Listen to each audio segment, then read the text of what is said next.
Good afternoon, everybody, and thank you for joining us for today's webinar, Creating Your Campus Safety Blueprint. Really glad that everyone across the country has joined us today. I know across the nation, lots of school closing, school impact, given some really challenging weather. So I hope wherever you are, your families, communities, students are all safe and as warm as possible today. My name is Sean Herdman. We at School Pass are proud to host today's webinar. The topic of today's webinar is extremely timely, as we know that many administrators around the country are wrestling with the challenge of creating safer schools. And they're wrestling at the exact same time with creating more efficient, more customer-friendly schools as well. Across those three dimensions, I believe a recalibration moment towards safety is clearly underway. When I speak with schools and districts, they often don't know where to start. And so our goal today is to offer up a campus safety blueprint to challenge your thinking. And it's really a framework with which we've developed over the last few years in working with schools in 20 states. Before we jump in, a couple of administrative items. Please check the audio settings on your computer as well as your speaker volume settings if you're having any audio trouble. If you do disconnect yourself from the webinar, simply log back in by clicking the Zoom link. If for some reason, hope it doesn't happen, I'm disconnected, I'll log back in as well. I'd love for this to be an interactive experience, so please liberally post your questions in the Q&A section of the Zoom module. We'll be discussing your questions live at the conclusion of my presentation, and I have my colleagues Austin and Lindsay monitoring those submissions, so ask away. Finally, an on-demand version of today's webinar will be shared in the coming days by email. So let's go ahead and jump on in. Our goals for our time today. We'll share that campus safety framework. We refer to it as the 5 layers of safety. And that's really going to drive the bulk of our conversation today. Love to share some school benchmarks we gathered in the fall against that framework to help you see how your peers across the country and give you the ability to sort of benchmark yourself against that safety framework. Really, my biggest opportunity here is to spur you to think about changes you may want to consider. And, the status quo is not always optimal. Really grateful, your participation today is a big signal that you and your leadership teams are looking for change and improvements. Towards the end of the webinar, just spend 5 minutes very quickly introducing you to School Pass. Don't want this to be the majority about us here at School Pass. Want it to be about the ways in which schools are thinking about campus safety. And then again, we'll take those questions. Very quickly, who am I? I've spent over 11 years in the K-12 education space. Previous careers included being the Associate Publisher of Education Week, leading the Superintendent Leadership Forum for the Education Advisory Board. And what that really means is I'm deeply committed to the administrators and educators nurturing and loving our children. Across 2018, I consulted with and visited more than 125 schools across the country about their dismissal and security processes, staffing, and technologies. Now, I don't just work as a vendor in this space, I'm also a stakeholder. I'm a proud parent of Montgomery County Public Schools here in Maryland, right outside of Washington, D.C. The school's closed early today because we've got snow here. And I have a daughter who I'm very proud to say is about to graduate from college. I'm also a third-generation alum of an independent school in New York City called the Ethical Culture Fieldston Schools. But enough about me. Let's dive into that safety framework. And this was really developed across the last 2 or 3 years working with schools across the country. We learned this framework from a lot of our schools, as well as pushing our own unique ideas into this framework.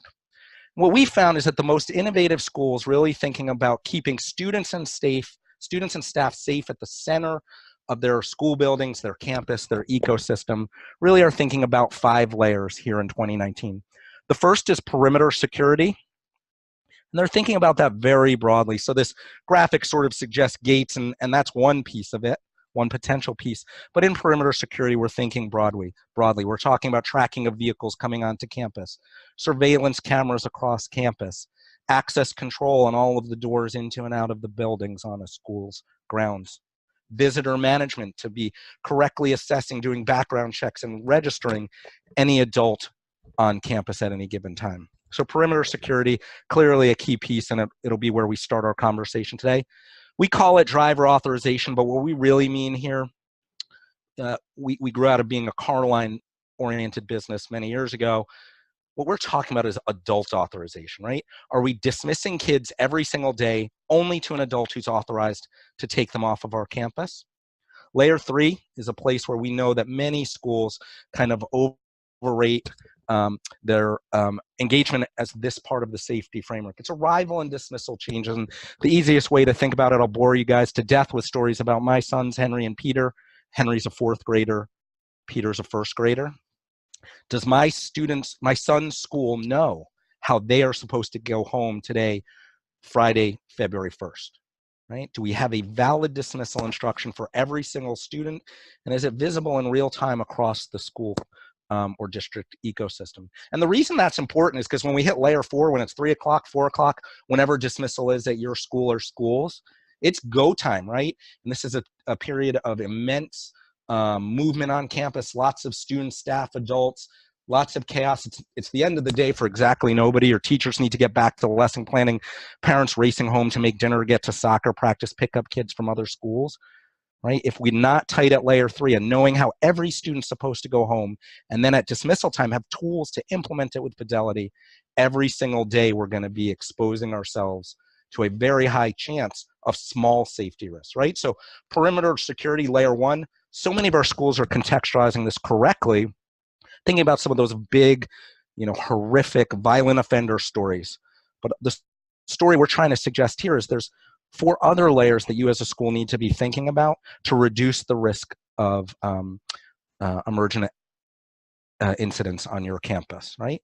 The perimeter, driver authorization, adult authorization, arrival and dismissal changes, and then having a good process for managing through those dismissal moments.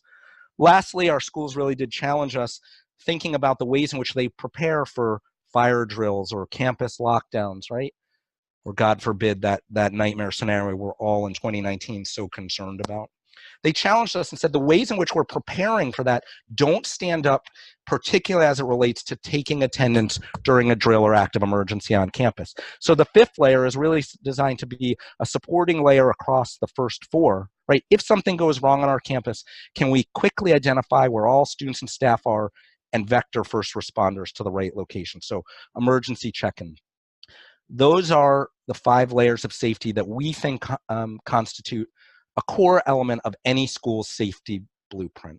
Perimeter security, adults authorized to pick up kids, where are kids supposed to go, managing the dismissal at the end of the day, and then preparing for a real world scenario, hoping we never have to use it, but having some procedures in place if we do have that day we're all trying to work against. Now, I want to take this framework and start by showing you how schools across the country perform against it today, and there's big gaps. There are big gaps out there. What we did was we surveyed schools in our database across the country, asked them 12 pretty simple, straightforward questions that drew across various activities across those 5 layers of safety that we had identified. They bucket most clearly into safety, efficiency, and customer service. Now, if anybody's kind of interested in this, one of the things we did for the schools that took the survey was create a complimentary dismissal safety and efficiency report card for those schools. So if you're interested in follow-up, we're going to be emailing out a link where you can take that same survey. It takes 3 minutes, 12 questions, and we'll create that complimentary scorecard for your district or school. Oops, sorry, moving the wrong direction there. Right, these schools that responded to the survey from across the country, religious, independent, public, charter, primarily, pre-K to 8, but also pre-K to 12, coming from all parts of the country. Let's start at the place that's kind of the most emotional. Sometimes it's the hardest part to start, but it's what drew all of you today. So let's start with dismissal, right? That first layer of perimeter security. What we learned from our schools that we surveyed in the fall was that 85% of campus-based schools do not have surveillance technology in place that can do 2 things. First, classify each vehicle as known or unknown, right? So a car drives into an interior driveway at your school or one of your district schools. Can we assess, hey, that's a car we know or it's an unknown vehicle? And then most importantly, could it alert staff to an unwanted vehicle entering campus, right? This is out on the cutting edge of technology where you can have technologies in place that alert on a vehicle coming onto your campus that shouldn't be there. And I want to show you, since so many schools have never seen this, I want to show you what it can actually look like in practice in just a moment, but I want to tell you why it matters. Why does it matter? Can we alert on an unwanted vehicle entering campus? And I think it's insights from the world of law enforcement that are so critical here. The vast majority of violent offenders on school campuses were known to the school before the incident. So non-custodial parents, terminated staff, expelled students, staff family members, right? If we kind of ran through the terrible incidents on campuses in 2018, you would see these really playing out, right? San Bernardino was a staff family member. Parkland was an expelled student. It's very deeply personal to me. I'm a parent who's lived in this universe. About 18 years ago, I was a custodial parent, trying to kind of come to terms with my daughter having been kidnapped internationally by her mother. My daughter was returned. I just kind of told you there was as happy an ending to that story. I raised my daughter. She's about to graduate college and start a great career, right?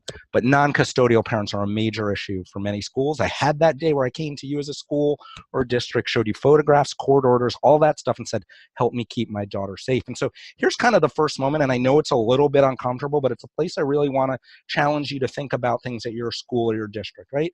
Imagine just for a moment that nightmare scenario takes place on Monday next week, where it's your school or your district that CNN is running 24-hour coverage on because something really terrible has happened there, right? There's been a violent incident on campus.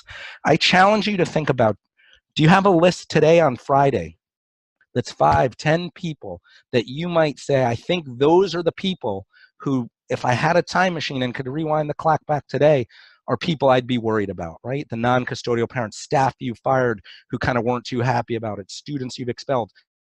Maybe it's students from neighboring schools who have issued social media threats, right?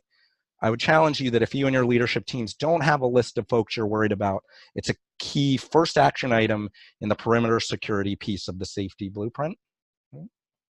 Second piece, why does it matter to be tracking them as soon as they come onto campus?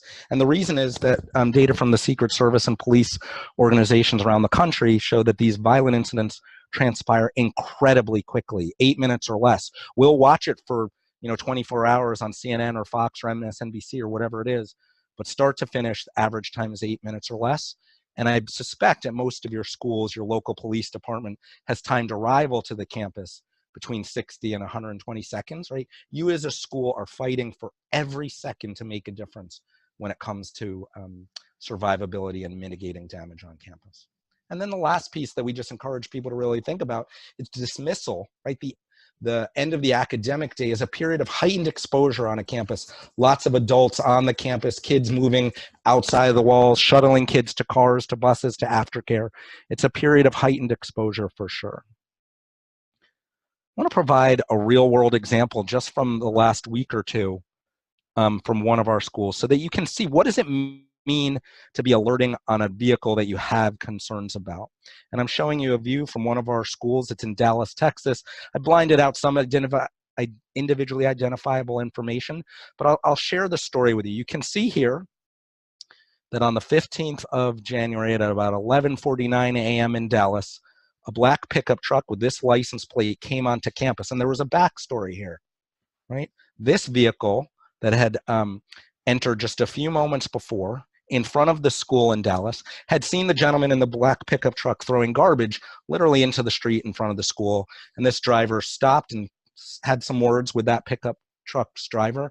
I don't know, somewhere between, excuse me, sir, this is a school, please don't litter in front of it, to maybe profanity or something worse. Something in between there is what this conversation was. And then this parent proceeded to drive onto campus to pick up his son.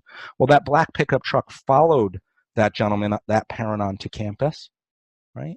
Got out of his car, and there was nearly a fist fight right in front of the school in the middle of the day. Luckily, this pickup truck drove off without any violence having happened, right? As soon as this story made it to the operations and security leaders at this school, they put that plate, HFK 1490, into their surveillance platform, into School Pass. Anytime this vehicle comes onto campus ever again, the head of security, head of operations, and other key folks on the staff will get a real-time email, real-time text alerting that this vehicle's come onto campus, right? As soon as this gentleman showed us really poor decision-making, right? Coming onto a school campus to threaten someone, right? we don't want this person on our campus ever again? Do we have that kind of ability to stop the known risks? The staff member you fired who's really angry, the stepson who's issued threats against his own father on the school staff, the non-custodial parents, all of those folks, we can alert on them. Want to now move to layer 2, but encourage you, of course, right? That perimeter security level, so important. Tracking vehicles coming onto campus, access control, surveillance cameras on every door into and out of the building, visitor management, critical pieces. Let's jump to level 2, which is authorized adults. And what we learned from the survey is that just 1 in 3 schools has a system where names and photos of adults authorized to pick up students are both managed by parents online and accessed easily by all staff members who need that information. And what we see is that most schools have in central office a big binder with all of the names of the adults who are authorized to pick up a particular student, right? But think about kind of the challenge that represents when we're trying to dismiss kids. Can we very quickly see, hey, is this an adult? This gentleman, even if we've ID'd him, Sean Herdman, is Sean Herdman allowed to pick up this young man named Henry Herdman, right? Can we quickly access all of the adults who are allowed to pick up Henry Herdman? And can parents manage that online? So if I get a new babysitter or a neighbor starts participating in our care network, can I update that quickly? Right, and this is kind of what we're talking about. This is a pretty small school photograph here of dismissal, and you can see kind of the chaos, right? There's kids moving everywhere. There's lots of kids. Teachers are kind of looking both ways. We're looking at adults trying to find the right kid. How much ability do we have to actually know whether this Honda Odyssey driver should be picking up this student that we're calling for? That's the test. Layer 3 is about those arrival and dismissal changes. Only 50% of schools have a real-time dismissal instruction for every student that can be accessed digitally by staff school-wide. And, you know, I'm a little dubious here about what schools told us. And so you can sort yourself into have it or don't have it with a very easy test. Think about some student at your school or your district that you know, right? And the quick test is, can you as a school community easily answer digitally, how is that student, let's call him Henry here, how and with whom is Henry going home today on Friday, February 1st, right? If you can't answer that, if you don't have a tool where you can go see, oh, Henry's being picked up at Carline by Sean Herdman today, you're in the 50% of schools that don't have this. I suspect that even some of the 50% of schools that thought they had this, you know, might be overrating their capabilities based on what we've seen. And this is so important because if you don't know how Henry's going home today, how are you going to fulfill that with fidelity and keep Henry safe? How are you going to maintain that chain of accountability to Carline, to a school bus, to aftercare, to a walker? Then it's go time. It's dismissal, right? It's crazy time. A good kind of benchmark on whether you're actually managing dismissal with an eye to layer 4, the safety layer of dismissal management, is whether you manage aftercare check-in and check-out digitally, right? Do we have chain of custody from the end of the academic day where we check students in, and then when parents come, or babysitters or grandparents, whomever it is, comes to pick up a student, they're checked out digitally? And so the quick test here is, in your central office, could you actually answer the question, who is actually in aftercare today, and which adult will they be going home with? Can we actually kind of manage that chain of custody? So those are kind of the first layers of safety that are so important, right? Managing the perimeter, only adults are allowed to pick up our kids. Managing that process of arrival and dismissal changes. I'm going to show you in a moment just how impactful that is on your school, how high volume the changes are, and then managing it at go time. It turns out that there's actually this really powerful nexus between efficiency and safety. And so we'll dive into efficiency a little bit here. So the vast majority of schools know they really struggle to manage those dismissal instructions for kids like Henry and Peter. 72% said our front office spends lots of time processing parent emails, calls, and voicemails about attendance and dismissal plans, right? Many schools, excuse me, may not even have a single pathway. Some parents texting their student's teacher, some emailing someone. Sometimes it's going into multiple email boxes. But the schools don't know is how much time they spend processing those changes. And we've created a very simple tool for you to use at your school or schools. Take the number of students that are enrolled in the school, multiply it by 40 changes per year. Typical student has their dismissal plan changed almost once per week, right? Henry's going home with Owen today because of a play date. Peter needs to stay at aftercare because I'm staying late for work. And what this typically imposes on a school based on our analysis is almost 3 minutes of work for every one of those changes. So it's a front office burden quick calculator we've created. Take the number of students, multiply it by 40, multiply it by 2.7, divide it by 60, and you'll get the number of hours you spend each year processing those changes. Rule of thumb, 500 students is 20,000 dismissal changes per year, equates to 900 hours in the front office in aftercare, pushing those pieces of paper, emails, voicemails around. Such an important 900 hours, right? Sometimes schools say, oh, wait, are you telling us we could reduce the front office staff? Absolutely not. That's not the point of the message here at all.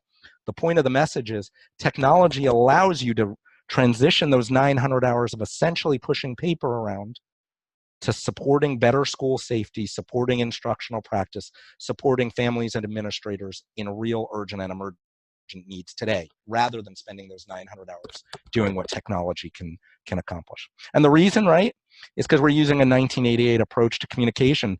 This is the actual notepad that my son's schools provides to us. They're not a school pass school yet, but I'm working to get them there, right? This piece of paper that I put in Peter's folder. Blows my mind that a 7-year-old kid is the linchpin of a plan for a 7-year-old kid, but it is. He needs to bring that note to his teacher, who then jots down a little note for herself in the classroom and then gets it to the front office, who then notifies aftercare, and boom, we're at 3 minutes of work, and still at the end of the day, the school probably can't answer, how's Peter going home effectively. 2/3 of schools don't have a system that enables parents to make changes to student schedules that are automatically captured in a database accessible by all staff, right? So I've got a call, I've got an email, I've got a text. Maybe it winds up on a Post-it note. Maybe it's put into a Google spreadsheet somewhere. The analogy that really gets people to turn the corner here when I speak with them is thinking about the last time you took a flight. Now imagine the last time you traveled to an airport and got on a plane and went somewhere on vacation or for work. Imagine that the process was you had to bring a handwritten note and that the TSA agents would pass it through security, give it to the gate agent who would walk it to the pilot online who'd say, yep, Sean can fly here to Houston with us today. And then it got passed back out to you and you would get on your flight. You would never get on that airplane in 2019.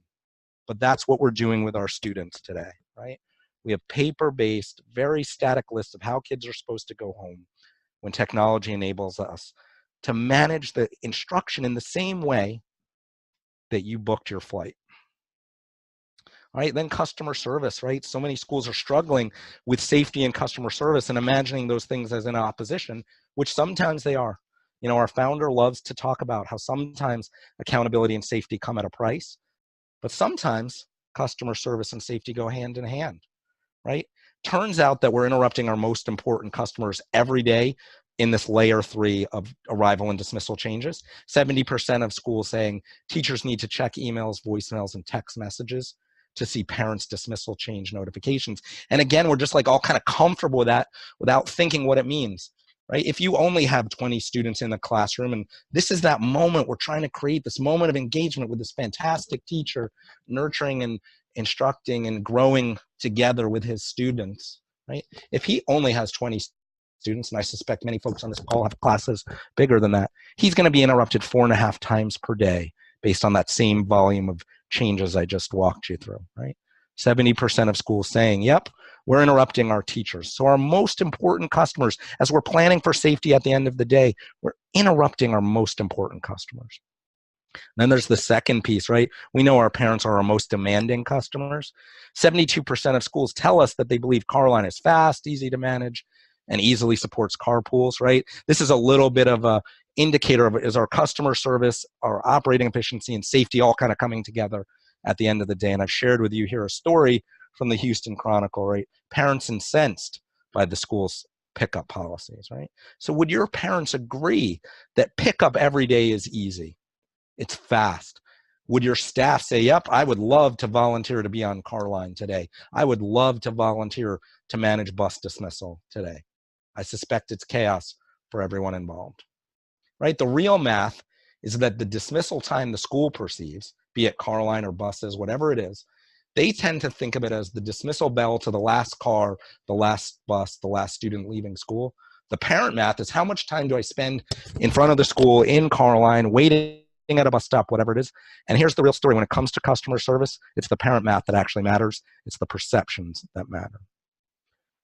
So that's a little bit of a framework for folks here to think about, right? 5 layers of safety. Would love for everyone to think about which layers have you focused on as a school or a district. Where are the places where there's improvement opportunities? Take that moment, look in the mirror and say, hey, this is a place where I think we're weak. We really aren't doing a good job in one of these 4 layers. And we're happy to help you with that. So a couple ideas before I talk about School Pass a little bit. You can take that survey I mentioned, and we're happy to do that complimentary scorecard for you. If things we walked through today are really interesting to you and you'd love for these benchmarks and this campus safety blueprint to be in front of a wider group of your administrative team or educators, happy to schedule that leadership briefing. We'll share the recording and you can share it with your colleagues. If you want us to come on site and watch your dismissal evaluation, explore your 5 layers, we're happy to do that. And then, of course, if you're ready to kind of dive deep, don't hesitate to reach out and request a demo of the School Pass platform. What I love to do is just spend, 5 quick minutes here walking you through the platform and connecting it back to those 5 layers of safety.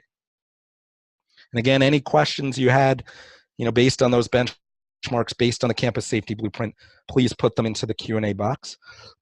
Excuse me. So at the core, what School Pass is a series of interconnected modules where at the hub is parents self-managing student schedules and self-reporting changes, and those changes flowing in real time to all of your dismissal nodes. Certainly the classroom, the front office, all of those folks seeing the change in real time, but also into the car line team, into bus boarding, into after-school activities. We're launching Layer 5 here in Q2, emergency attendance. We're able to wrap around that for campuses with interior driveways, some very powerful technologies. You can see here on the right-hand side, license plate cameras, RFID readers, including the ability to read existing toll tags, can be used to track vehicles coming onto campus, pass that information into our campus security module, and also trigger a dismissal instruction for Carline. We've got several integrations with existing SIS. We are a Blackbaud integration partner, PowerSchool integration partner. We're working our way through senior systems as well right now. I anticipate Veracross, RenWeb, and other platforms will work through those integration partnerships here across 2019 and 2020.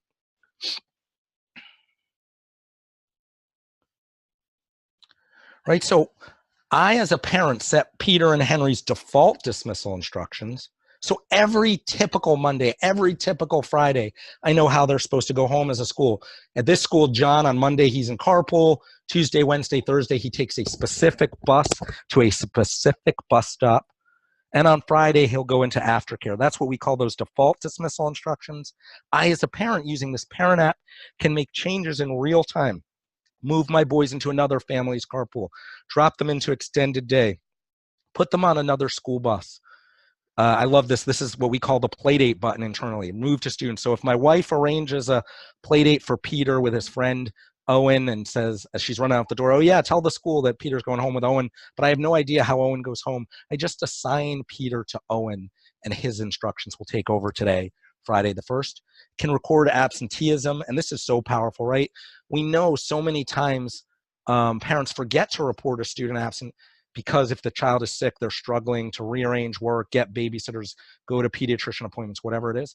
When Peter gets sick at 10 o'clock at night, right, and that's when that's going to happen for many families, right?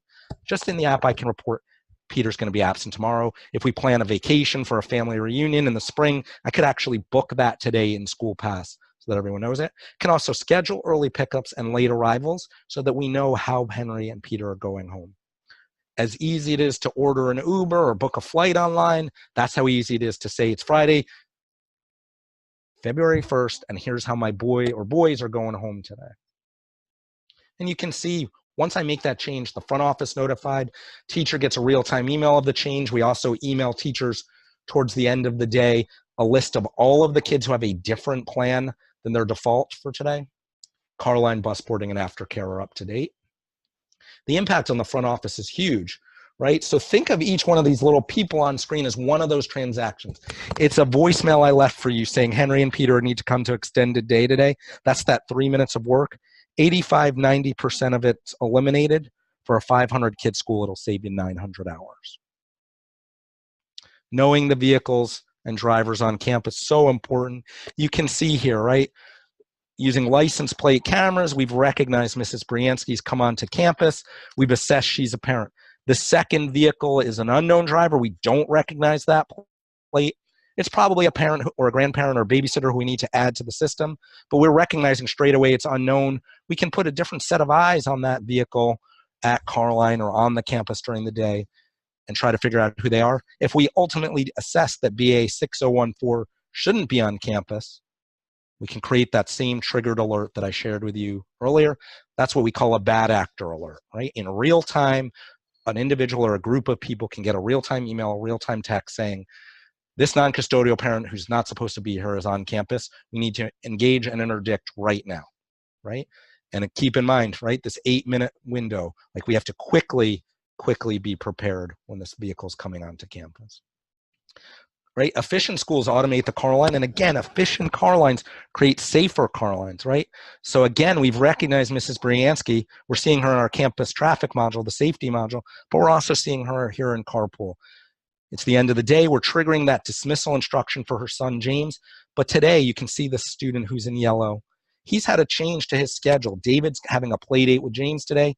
David probably doesn't know what Mrs. Briansky looks like. He almost certainly doesn't know what vehicle she drives. These two students are actually in different classrooms. We can trigger the dismissal instruction in real time.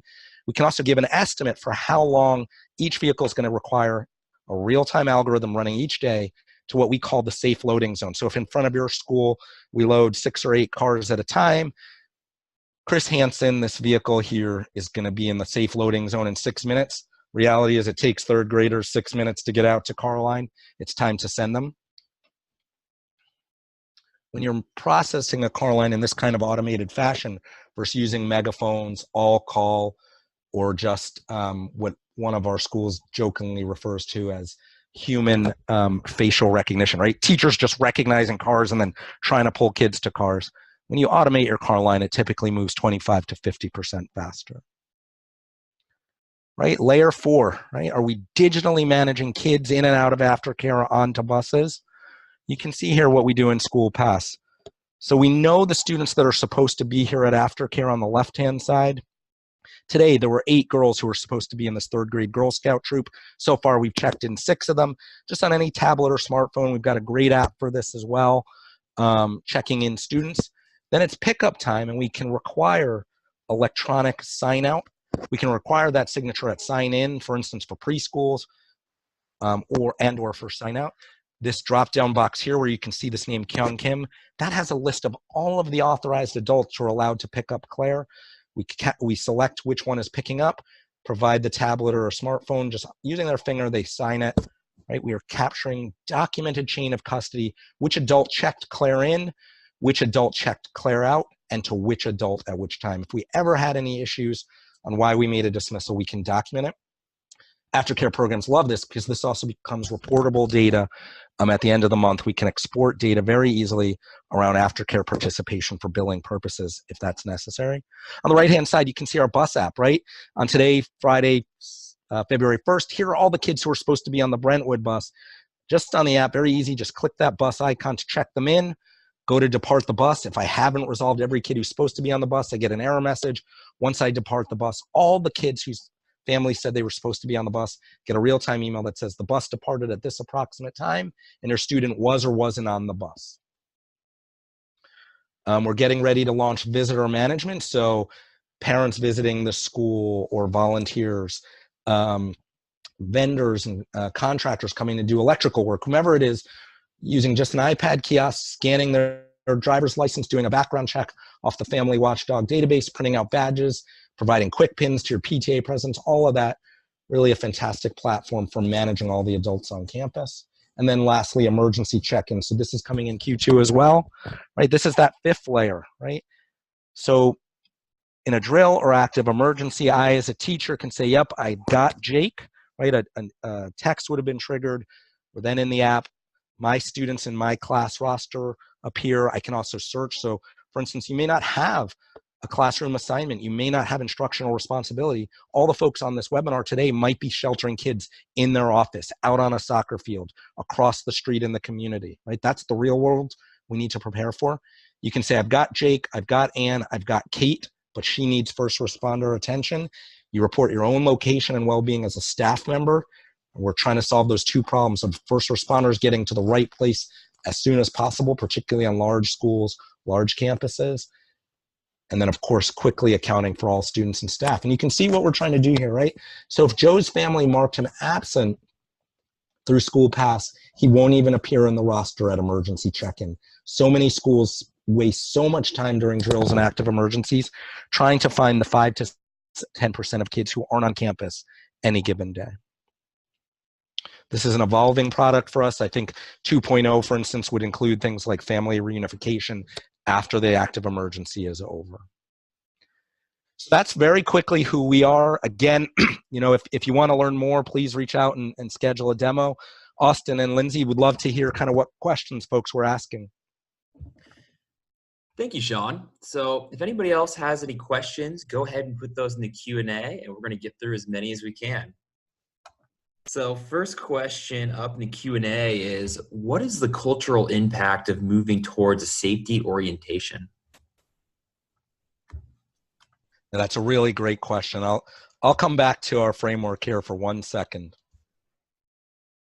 Right? And every school's culture is different, but right, sometimes there's a concern that as we as a school leadership team start to think about our recalibration moment, and the way I describe it is, if you could picture on one hand of the spectrum, the most open school building, open school campus, and all of the wonderful things that go with it, also picture all of the things that aren't so great with all of that openness. On the other side of the spectrum, and I haven't come up with a great word, so if anyone has one, please suggest it. I kind of call it the most fortressy fortress. So picture on the other side of the spectrum, the most fortressy fortress, and all of the good and bad things that go there, right? There are both, right?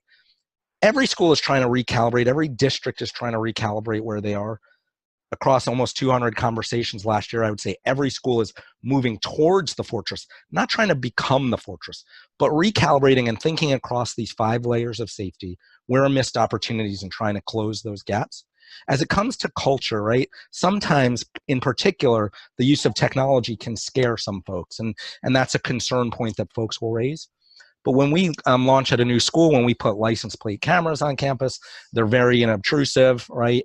Most parents who are interested will say, oh, what's that? And when we welcome a new school, there's a comprehensive messaging strategy. And the messaging strategy has 2 pieces, right? We're implementing these new procedures to keep your kids and your neighbors' kids safer. And we're implementing these procedures to make your life as a parent easier and our life as a school easier, right? Those efficiencies we're trying to create so that dismissal is going to be faster and your student's going to be safer. So what we see is parent after parent welcomes these changes and adopts it very quickly, right? So it's just the reality of 2019 that parents are focused on keeping their kids safe.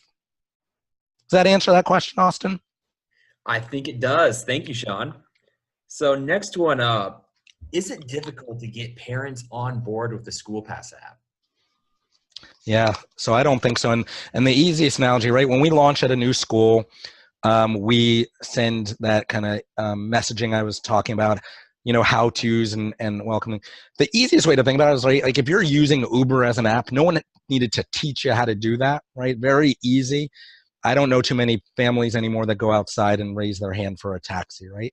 The customer service piece of that is so powerful, particularly as it relates to my experience at the end of the day, right?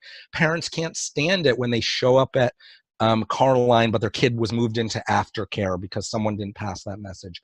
Our family, we had an example of almost triggering a lockdown where I had picked up the boys early from school, and the school hadn't documented that pretty well. It was interesting. I forgot to tell my wife, Sarah, that I would picked up the boys early. I think we went and got ice cream or a movie or something like that. Sarah showed up to pick them up at the end of the day, and that campus almost went into lockdown because Henry and Peter couldn't be identified, and no one at the school could validate where they were, right? If I had made that change through the school pass app, I would have documented I'm going to be an early pickup, and it would have been fulfilled as an early pickup, as an example. So we see just the actual data. Parents take up the app very quickly, and it becomes a part of their normal life. One of my neighbors here is a parent at the Georgetown Day School here in the Washington, D.C. area, which is one of our schools. And when they were over for dinner a couple weeks ago, he said, I love the app. I love how much faster Carline is because of that tracking of vehicles. So that's N=1 anecdote, but I think parents love it. Great. So which of these 5 layers of safety would you say are the most impactful? Yeah. A lot of schools ask that, and the short story is all of them, right? Doesn't matter if we have a great perimeter security strategy in place. Think about gates with security guards, whether they're armed or not, right? If when folks get into the building, we don't have a good process of making sure there's an authorized adult picking up a kid. Similarly, right? We could have great instructions for how Henry and Peter are going home in layer 3, but if we don't have a tool to actually manage that and get it right, we're still going to have chaos. So what I always suggest is just take the easy litmus test. Which of these first 4 layers in particular, certainly the 5th is a place where I think most schools and districts are headed. But just take that easy litmus test. Where do you think you're generally weak? Where do you think you're generally strong? And target in for some improvements, right? But a key part of this, right? An onion has layers for a reason, right? To keep kind of the core of the onion safe, right? We can't kind of pick and choose individual layers. Our overall framework here is you need to be doing well in all 5 layers of the safety blueprint to maximize mitigation of bad things happening at your school or district. Great. So it looks like we just have one more in the Q&A box. And that one is, so if we wanted your team to check out our current process and map it through that dismissal review you're talking about earlier, how would we go about that? Yeah. Let me come back to this one slide of ways in which you can bring this to life at your school. Couple things. So Lindsay and Austin and the team there will send out an email early next week with a link to this webinar recording and also to that survey that you can take. So if you click on that link, take that survey, we can create that complimentary scorecard for you, which will in particular will start to put your school or schools in context against these national benchmarks, and we'll be able to come to you and say, hey, might be worth focusing on these particular layers of the framework. If you're past that and you're real excited, don't hesitate to respond to that email. I think Lindsay and Austin will include my contact information. Would love to present this data, these perspectives, this blueprint to a broader set of folks at your school or district. You can, of course, share the webinar recording with them. If you're even past that and you say, come visit our school, we're happy to do that. We offer this as a complimentary service where we come view your perimeter security operations, explore the ways in which you run dismissal inside and outside the building, and then come back to you with recommendations. Completely complimentary service. If you want us to do a deeper dive into the actual school pass platform, we can set that up as a demo as well. So I think those are great next steps, right? Create a scorecard, share the view with other administrators, bring us on site or schedule a demo. That's if what I've said is engaging and you want to learn more, we're excited about any parts of those conversations. Great. Thank you, Sean. So that's all the questions we had. Just want to thank everybody for joining us today. Yeah, thank you so much, everyone. You can see my contact information. Don't hesitate in any way. Reach out. Love to be a partner to you as you start to think about your campus safety blueprint and what's best for your process, technology, staff, and culture. Let us know how we can be a partner. Thank you so much, everybody. Stay warm out there and best wishes for a wonderful weekend.